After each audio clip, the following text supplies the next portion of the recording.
श्राप क्या है? श्राप आपके जीवन की प्रगति को तोड़ मरोड़ कर रख देते हैं और लगातार आपको रौंदते रहते हैं। जैसे व्यवस्था विवरण 28-29 में परमेश्वर ने कहा है, जैसे अंधा अंधियारे में टटोलता है, वैसे ही तू दिन दोपहरी में टटोलता फिरेगा और तेरे काम काज सफल ना होंगे और तू सदैव केवल अंधेर सहता रहेगा, लुटता रहेगा और तेरा कोई छुड़ाने वाला ना होगा।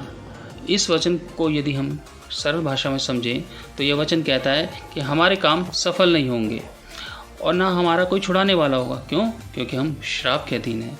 श्राप के अधीन होना यानी शैतान के अधीन होना। शैतान के अधीन होने का अर्थ है हमारा विनाश।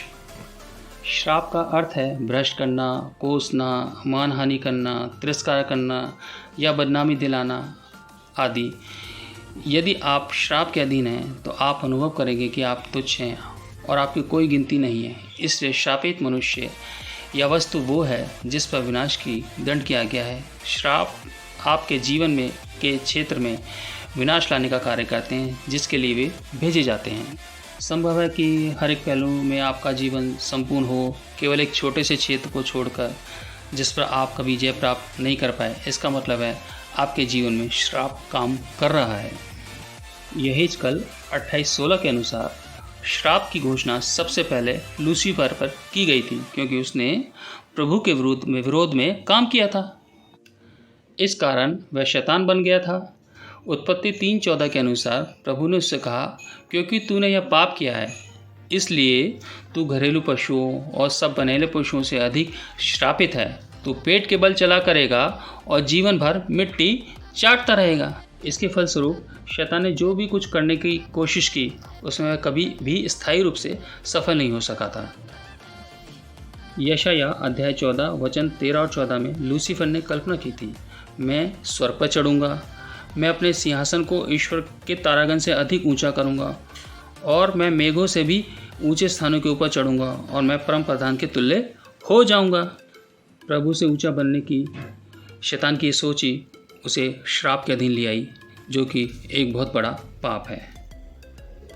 इसी प्रकार कुछ मसीह लोग यह सोचते हैं कि उन्हें सर्वदा एड़ियाँ रगड़ रगड़ कर जीवन काटना पड़ेगा। वे कभी अपने पैरों पर खड़े नहीं हो सकते, वे जीवन में कभी धनी नहीं बन सकते, वो जीवन में कभी सफल नहीं हो सकती, उनकी पीढ़ियाँ उन्नति नहीं कर सकती, तरक्की नहीं कर सकती।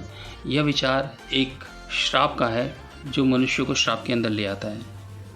जबकि प्रभु यीशु मसीह ने रोमियो 8:37 में प्रभु ने कहा है, हम जीवन से भी बढ़कर हैं और जबकि और लोगों के लिए हमें आशीष का कारण बनाया है। कुछ श्रापों को हम वंशानुगत बीमारियां का नाम दे देते हैं, जैसे पुरानी बीमारियां या फिर हमारी पीढ़ियों से प्राप्त आचरण या विशेषताएं, जैसे निश्चित क्षेत्र में नैतिक अस्वस्थता, क्रोध, झुकाव आदि, जो पीढ़ी दर पीढ़ी घटती रहती हैं। जबकि परमेश्वर की संतान होने के नाते आपको यह अधिकार दिया गया है कि यीशु मसीह के नाम से वो नाम जो सब नामों से ऊंचा है, फिलिपियो 2:9-10 के अनुसार हर एक श्राप उस नाम के आगे घुटने टेकते हैं। श्राप को तोड़ना बहुत ही आसान है। यह ऐसा ही है जैसे उद्धार या चंगाई प्राप्त करना। श्राप तोड़ने के लिए पहले हम एक प्रार्थना करेंगे जिसमें हम अपने पापों के अंगीकार के साथ क्षमा मांगेंगे और प्रभु का धन्यवाद करेंगे। इस प्रार्थना के करने से हमें श्राप तोड़ने के लिए प्रभु से अनुग्रह प्राप्त होगा, ताकि हम अपने जीवन में शैतानी दरवाज़ों को बंद कर सकें और दुष्ट आत्मा को भगा सकें जो हमारे जीवन में श्रापों के कारण आ गई है। यदि आज आप अपने जीवन में श्रापों से आज़ाद होना चाहते हैं तो आइए इस प्रार्थना को मेरे साथ दोहराएं ताकि आपके जीवन से श्रापों को तोड़ा जा सके। इस प्रार्थना के बाद परमेश्वर के अनुग्रह से आपके श्रापों को तोड़ेंगे ताकि परमेश्वर आज आपको पूरी तरीके से आज़ाद करें। आइए प्रार्थना में चलते हैं।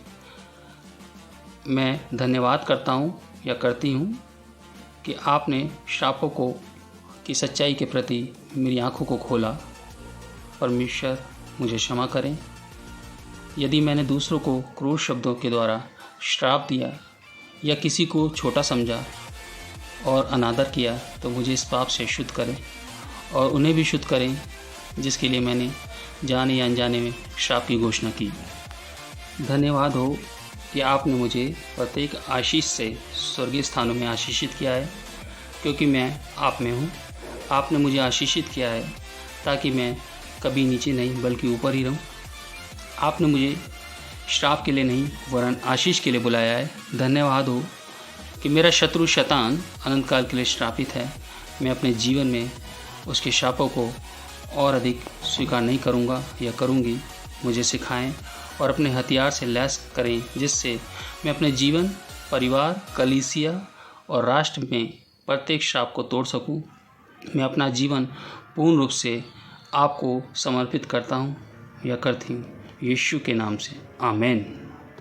आइए अब प्रभु से प्रार्थना में चलते हैं ताकि आपके श्राप तोड़े जाएं। धन्यवाद करते हैं प्रभु यीशु मसीह जीवित खुदा, आज तेरे बच्चों को तूने इकट्ठा किया ताकि तेरे बच्चे उन श्रापों से आज़ाद हो सकें जिनसे वो अपने जीवन में तरक्की नहीं कर पा रहे। परमेश्वर पिता, तेरे अधिकार से होकर, हाँ परमेश्वर, तेरे अधिकार में परमेश्वर मैं अपने भाई बहनों के साथ परमेश्वर जो इन प्रार्थनाओं को सुन रहे खुदावन, मैं एक मन एक आत्मा होकर परमेश्वर इन सब भाई बहनों के साथ दुआ करता हूँ परमेश्वर, अपने मसीह भाई बहनों के लिए खुदावन, सबके लिए जो भी सुन रहे हैं पिता।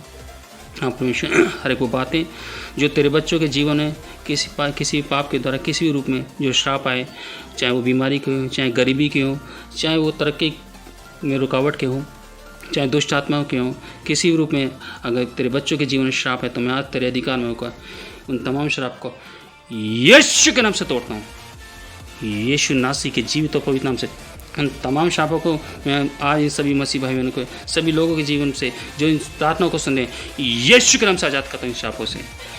प्रभु तेरा अनुग्रह इनके जीवन में बरसे खुदा, हर एक पीढ़ी दर पीढ़ी जो श्राप इनके जीवन में चले जा रहे हैं, हाँ परमेश्वर किसी रूप में आ रहे हैं परमेश्वर, जो इनको तेरे नाम में, तेरी बातों में, तेरे ज्ञान में बढ़ने से रोक रहे हैं, इनको तरक्की करने से रोक रहे हैं, उन तमाम श्रापों को यीशु के नाम से तोड़ता हूँ। पीढ़ी दर पीढ़ी श्राप को खुदा, हर एक बीमारी के श्राप को यीशु के नाम से तोड़ता हूँ। हर एक परमेश्वर निर्धनता के श्राप को इनके जीवन से यीशु के नाम से तोड़ता हूँ पिता। हर एक परमेश्वर वो श्राप जो तेरे बच्चों को तेरे वचन में आने से रोकते हैं, उन तमाम श्रापों को यीशु के नाम से तोड़ता हूँ। हर एक प्रार्थना में रुकावट के श्रापों को यीशु के नाम से तोड़ता हूँ परमेश्वर।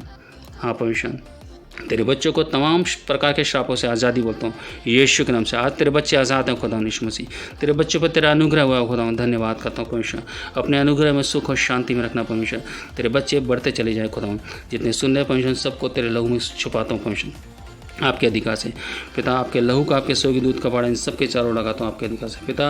अपने अनुग्रह में सुख और शांति में रखना परमेश्वर, दुआ मांगता हूँ ये अपने जीवन में तरक्की करें, उन्नति करें। आज तक इस प्रार्थना के सुनने से पहले तक जिन बातों में ये परेशान थे, जिन बातों में ये उठ नहीं पा रहे थे परमेश्वर, आज से वो तेरे वचन में, उन बातों में, उन चीज़ों में उठे परमेश्वर, तरक्की करें, उन्नति करें, चुस्त और दुरुस्त रहें खुदा यीशु मसीह, और तेरी बातों में, तेरी सेवा में, तेरे वचन के प्रकाश में, तेरे ज्ञान में बढ़ते चले जाएँ, ताकि अपने लिए बहुतों के लिए आशीष का कारण बने।